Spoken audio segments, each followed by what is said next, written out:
병원장님의 하루 생활을 네 글자로 표현해 주신다면? 진료, 퇴근. 진료? 아, 진료하다가 이제 퇴근만 한다? 그렇지. 네, 안녕하세요. 저는 남해안주백병원 신경과 병원장 강진호라고 합니다. 만나서 반갑습니다.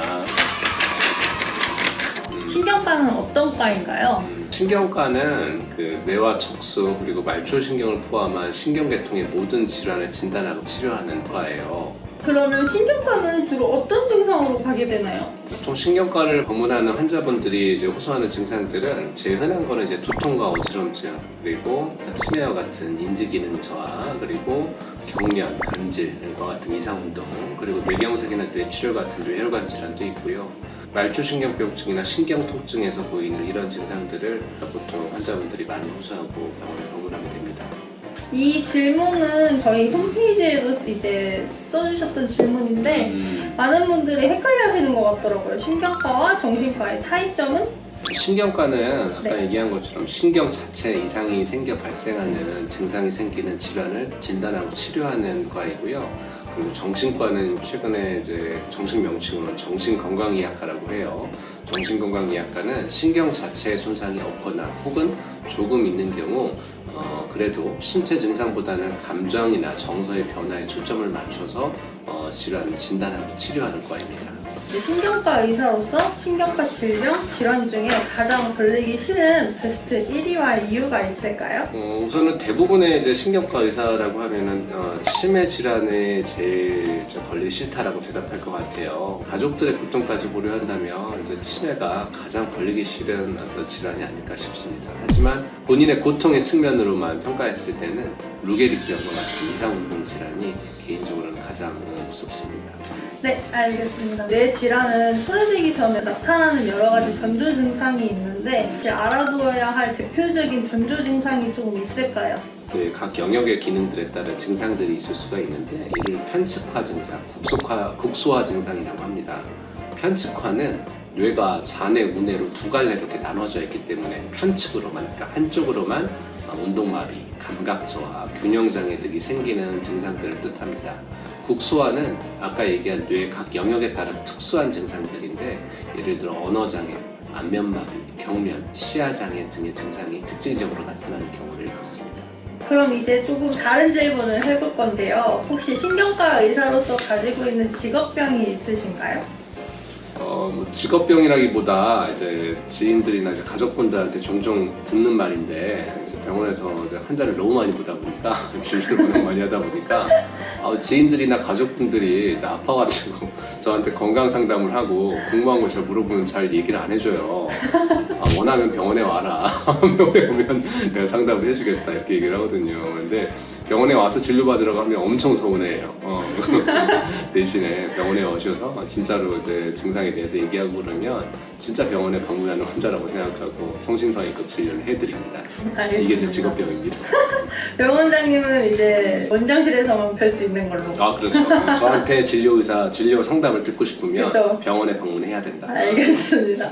그러면 신경과 의사로서 가장 많이 들은 질문 베스트 1위랑 그 이유는 뭐라고 생각하세요? 우선은 이제 치매에 안 걸리면 어떻게 해야 되나요? 라는 질문을 제일 많이 들어요. 그만큼 치매가 저도 마찬가지지만 환자분들이 제일 무서워하는 질환이라 그런 듯합니다.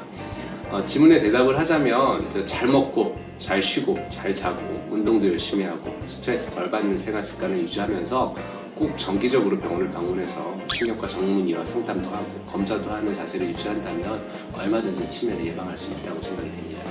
저희 병원에 신경과만의 다양한 장점들이 있는데 제일 최고의 장점을 하나만 뽑아주신다면 있으실까요? 우리 이제 신경과는 이제 여자 선생님들도 있고 물론 저도 있지만 이제 앞에 그 신경과 외래 담당하시는 간호사 선생님들, 간호사 조무사 선생님들, 그리고 신경과 검사실 직원들, 이제 인지검사 직원들, 이제 굉장히 많은 분들이 있는데 이제 여선생님들이 대부분이다 보니까 이제 뛰어난 미모를 자랑하고 그리고 이제 그 검사실이나 외래 이제 그 간호사 선생님들의 아주 이제 그 발랄함 등을 보실 수가 있습니다. 그래서 저희가 굉장히 적극적이고 활기차게 진료를 하기 때문에 환자분들도 이제 되게 긍정적인 에너지를 받고 갈 수 있지 않을까 생각이 듭니다. 알겠습니다. 그럼 이제 마지막 질문인데요. 신경과를 준비하는 학생들에게 딱 한 가지 이것만 하지 마라. 뭐 말해주실 거 있나요?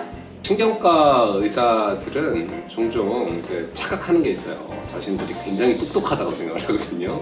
왜냐하면 이제 신경과 의사가 의사들의 의사라는 별명이 있어요. 그만큼 의사들 중에서도 이제 아주 어려운 뇌신경학을 공부하는 의사하고 진료하고 치료하는 의사이기 때문에 그렇게 생각한 건데, 근데 이제 이런 마인드가 환자를 대할 때에도 영향을 준다면 정말 저는 안 좋은 자세라고 생각하거든요. 훌륭한 신경과 의사가 되기 위해서는 이제 이런 잘난 척하는 자세보다는 다른 사람의 말을 경청하고 공감하고 존중하는 자세가 훨씬 더 중요합니다.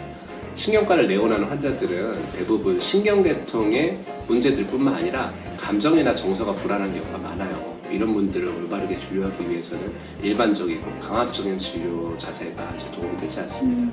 저는 그 어떤 진료과보다 신경과 의사라면 환자의 말에 집중하고 공감하면서 환자와 제대로 소통할 수 있는 의사가 되어야 된다고 생각합니다. 이제 마지막으로 보너스 질문 2개가 있어요. 이거는 질문지에 안 넣어드린 질문인데 우선 첫 번째로 저희 병원의 신경과 의사이기 전에 또 병원장님이시잖아요. 병원장님의 하루 생활을 4글자로 표현해 주신다면? 진료, 퇴근. 아, 진료하다가 뭐 이제 퇴근만 한다? 그렇지. 대신에 이제 그 무엇보다 진심이다. 진료의 진심이고 퇴근의 진심. 퇴근에도 진심이다. 그렇지. 알겠습니다. 이제 2번째 질문인데 이제 책임 간호사 선미쌤하고의 또 케미가 유명하시잖아요. 10점 만점에 몇 점을 주고 싶으신가요? 선미쌤하고. 왜 상의하지 않는 질문을 자꾸 하는 거지? 케미. 네. 이건 뭐 케미라는 게 늘 이제 긍정적인만 있는 게 아니니까 네. 부정적인 케미나 이런 것까지 포함한다면 10점 만점에 100점이지 100점. 알겠습니다. 100점짜리 케미다. 100점짜리 케미. 알겠습니다. 선미쌤한테도 물어봐야겠네.